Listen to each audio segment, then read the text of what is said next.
Hello everyone, this is a preface. I want to apologize for not making a video last week. I had hurt my back and I was not able to record everything that I had hoped to record. So this week's video is the complete video for what I had wanted to post last time. Sorry, thank you for understanding. Hello everyone, welcome back to my channel. I hope that you all had a great week. I'm really excited about today's video, and I hope that you all like it. Today we're going to be talking about some records that are easy to find and are going to be very helpful in the beginning and early stages of your genealogical research. Vital records. That's right, today we're going to be looking at vital records, specifically those of death, marriage, and birth. So first off, we're going to start with death records, and the reason for that is because we are working backwards in time. The death record is going to be the most recent record that we come across. One of the first things that we ask ourselves when we start looking at a potential relative is when they passed away. That is because it is the most recent event in that person's life compared to our own. Working backwards through time, we're going to start with death and then move to things like marriage and then further on into birth. It seems a little backwards at first, but you'll get used to it, I promise. So in the death records category, we want to start with death certificates first and then move on to other kinds of death records that might exist. And the reason for that is because death certificates did not always exist. They are relatively new documents. Not every state kept them at the same time. So some states have them before others and so on. Other death records include things like obituaries or death indexes from times before death certificates were a thing. It's important to look into the time frame when your state began using vital records such as death certificates, because before then a record may or may not even exist. It could even only exist as just a name and a date on a line. And then before states actually certified them themselves, local counties and cities may have done it already. So if you can't find one in the state, you might want to look towards the local and regional level. But the big question is, what do we find in a death record? Obviously, we're going to find their death date. But other things are there also, such as their cause of death, time of death, where they lived, who they lived with, who the next of kin is, their spouses, parents' names. There's loads of information on these records. And they're incredibly helpful for us when we're starting to get a list of people we want to look into. So yeah, there's actually quite a lot of information inside of a death certificate, and it's one of many vital records we're going to be adding to our research log as we go on our journey of family history. Now moving on to where do we find these records? Well, the good news is this one actually takes us online first, moving on to websites such as Family Search or Ancestry. They have tons of cataloged records of death certificates, marriage licenses, and so on. This is going to be an excellent place to start looking for these records. But if we can't find them there, then there are other options we can look into, like county offices for vital statistics, state offices for vital statistics. Local libraries and archives could hold books of death records like indexes. Personally, I found my own ancestors through the death indexes because they didn't have death certificates at the time of the death. And then if the death is more recent and there was a death certificate available, it could be something that you can order a copy of so you can have a certified copy of that death record. I know Ohio lets you do it.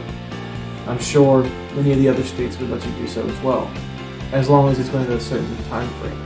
However, if you cannot find a death certificate, there are other kinds of records we can look into, things that would allude to the time of death, but not necessarily say when exactly it is.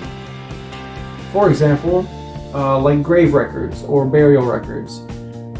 These would include a time when the person was buried, so that's usually within a week or so of the death. That would give you a very narrow window of when that person passed away. But if you can't find those, there's a great website called Find a Grave. You just put in whatever information you have, and then you can look and see if you can find where your ancestors buried.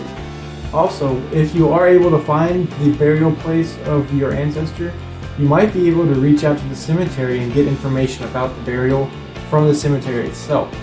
Cemeteries keep a lot of paperwork about burials that they do.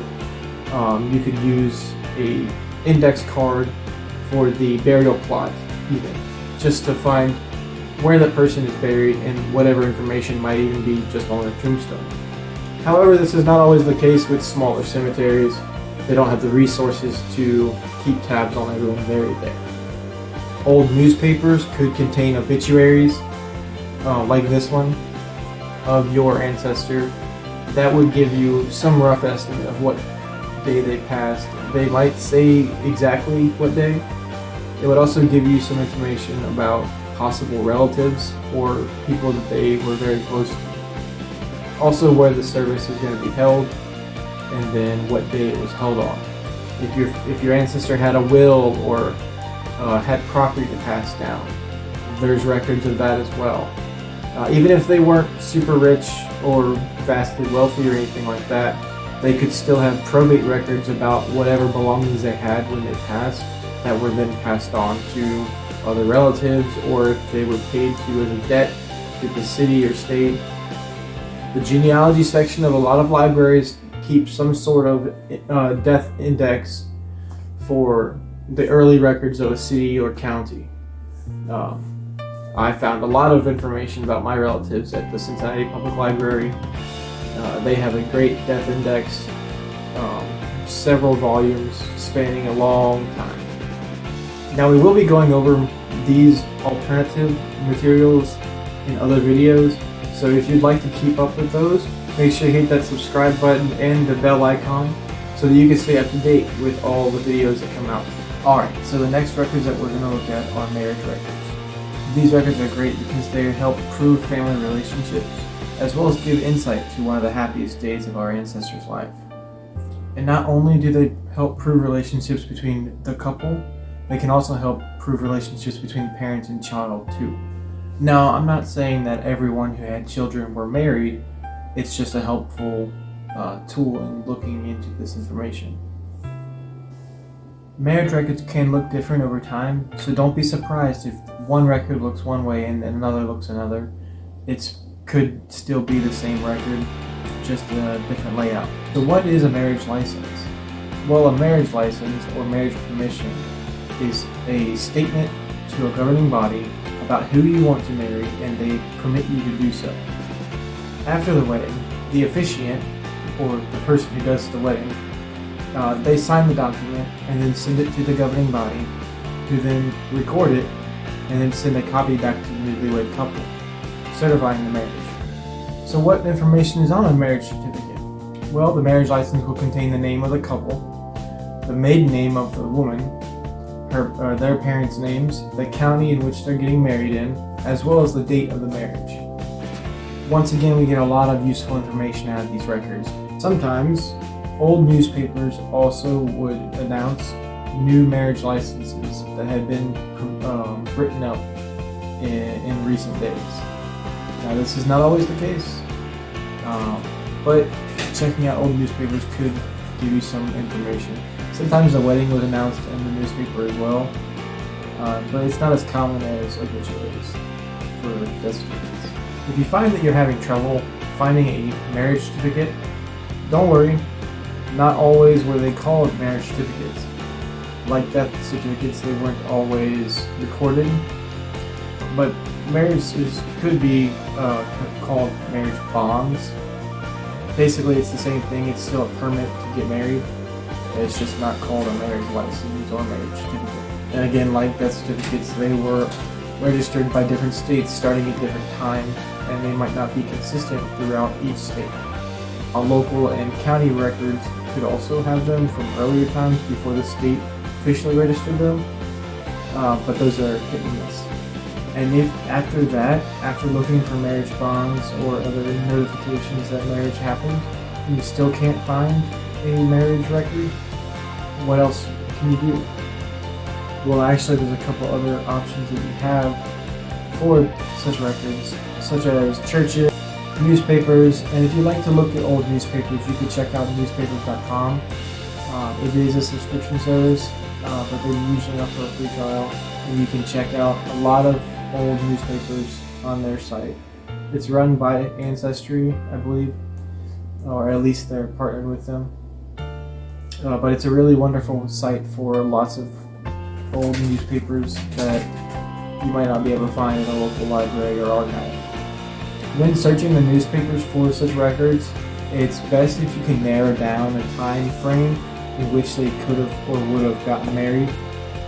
Then once you do find that time frame, search by just marriage licenses or marriage bonds or engagements. Sometimes the census was also really useful in finding details about marriage. From 1870 and up, they started at least mentioning marriage. It wasn't always, are you married or not? Sometimes it was just, have you been married in the last year? But it's still worth taking a look at. You might find some indication of, yeah, they've been married for 35 years, 40 years by this census. So you can work backwards and narrow down a frame of when they would have gotten married. The 1870 and 1880 census asked if they had been married within the year. The 1900 and 1910 census asked how long they had been married. The 1920 census skipped that part. The 1930 census recorded the age at their first marriage, while the 1940 census, the one who has recently come out, asked if not only how old they were when they got married the first time, but if they had been married more than once. And even then, if you still can't find an exact date, just getting as close as possible is good enough. Sometimes marriages weren't recorded, and there's just nothing you can do about that. So just getting a time frame as close to what it probably was is as good as you can get sometimes, and that's okay. And finally, we're on to birth certificates. Now, these records are really important. These are some of the earliest records that you can find about a relative. A birth certificate is the pot of gold at the end of the rainbow for parent-child relationships. And while most people do have a birth certificate, again, just like the other two, the timing of when they were officially registered varies depending on state. At least some sort of birth record is kept most of the time, but not always. So what is included in a birth certificate, you might ask? Well, naturally, they include the name of the child and their birth date. They also include the parents' names, usually the parents' ages when the child was born, and then even sometimes the hospital in which the child was born at. Most birth certificates can be found online through genealogy websites such as Family Search or Ancestry. I know that I found relatives of mine that I couldn't find these websites through University of Cincinnati's archives. So, something else to check out. Also, if you want, you can check the county vital records office. They usually have a way to search birth certificates or at least order a copy of them. That way you can have a physical copy of the birth certificate that's certified. Those might not be the case as you go back further, but at least within the 1900s you should be able to. Places like churches, the military, and even the census can give us clues to the birth of our ancestor, even if we can't find a birth record for them directly. And just like before, lots of newspapers had special columns for the birth of children in a local facility. And even though this information is relatively easy to find, and they're most often from official sources, we should still carefully analyze them compared to other documents that we find about our ancestor and cross-examine to see what information is correct and what information may not be. Again, just like with death certificates, the person who put the information on the sheet might not have been a first-hand witness to the event, whether it be the death, the marriage, or the birth of the person. Now, working backward through history makes this process of finding birth records easier because we at least can find out, usually, their age at a certain time for a certain record that we have found, and it allows us to work backwards to narrow down a time where they would have been born. And then once we have a time frame narrowed down, we can then use other records and examine them among each other and try to narrow it down even further than that, to within a few months. And it's at this stage that working backwards really shines and stands out to us as the best way to examine information, because by the point where we're getting to their birth, we should at least know their age, where they're from, who they're related to.